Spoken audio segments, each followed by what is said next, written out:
સમાચાર અમદાવાદથી સામે આવ્યા છે કે જ્યાં નવરંગપુરા વિસ્તારમાં બળાત્કારની ગંભીર ઘટના પ્રકાશમાં આવી। પીજીમાં રહેતી એક યુવતીએ યુવક સામે લગ્નની લાલચ આપી દુષ્કર્મ ગુજાર્યાની ફરિયાદ નોંધાવી છે। યુવતીની ફરિયાદના આધારે પોલીસે આરોપી યુવક સામે ગુનો દાખલ કર્યો છે। હાલ પોલીસ દ્વારા સમગ્ર મામલે વધુ તપાસ હાથ ધરવામાં આવી અને આરોપીની ભૂમિકા તપાસવામાં આવી રહી છે। નવરંગપુરા વિસ્તારની આ ઘટના છે। દુષ્કર્મની ફરિયાદ નોંધાઈ છે। પીજીમાં રહેતી યુવતીએ પોલીસમાં ફરિયાદ કરી છે। લગ્નની લાલચ આપી દુષ્કર્મ આચર્યું હોવાનું સામે આવ્યું। સાથે જ આરોપી યુવક સામે ગુનો દાખલ કરાયો છે। પોલીસે હાલ તો આ સમગ્ર મામલે તપાસનો ધમધમાટ કાયદાકીય કાર્યવાહી શરૂ કરી। નવરંગપુરામાં યુવતી સાથે દુષ્કર્મની સાથે ફરિયાદ નોંધાવવામાં આવી છે। વધુ વિગતો સાથે અમદાવાદથી સંવાદદાતા હિમાંશુ ફોન લાઈન પર જોડાઈ ગયા છે। હિમાંશુ, અહીં પીજીમાં રહેતી એક યુવતીએ આ અંગે ફરિયાદ નોંધાવી છે। યુવતી સાથે દુષ્કર્મની ફરિયાદ નોંધાવવામાં આવી છે નવરંગપુરા પોલીસ સ્ટેશનમાં। શું વધુ અપડેટ્સ?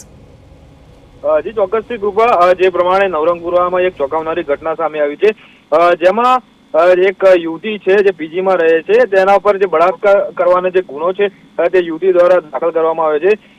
યુવતી પોતે પીજીમાં રહે છે અને એક યુવકના સંપર્કમાં આવ્યા બાદ જે પ્રેમ સંબંધ છે તે બંને વચ્ચે બંધાયો હતો અને ત્યારબાદ જે યુવક છે તેને જે લગ્નની લાલચ આપીને જે પ્રેમ સંબંધ રાખવા માટે ફોસલાવી હતી, પરંતુ યુવક દ્વારા જે લગ્નની લાલચ આપી ત્યારબાદ જે યુવક દ્વારા જે યુવતી છે તેના પર દુષ્કર્મ ગુજારવામાં આવ્યો હતો અને સમગ્ર મામલાને ધ્યાનમાં રાખી યુવતી દ્વારા જે છે નવરંગપુરા પોલીસ સ્ટેશનમાં જે બળાત્કારની જે છે તે ફરિયાદ નોંધાવવામાં આવે છે।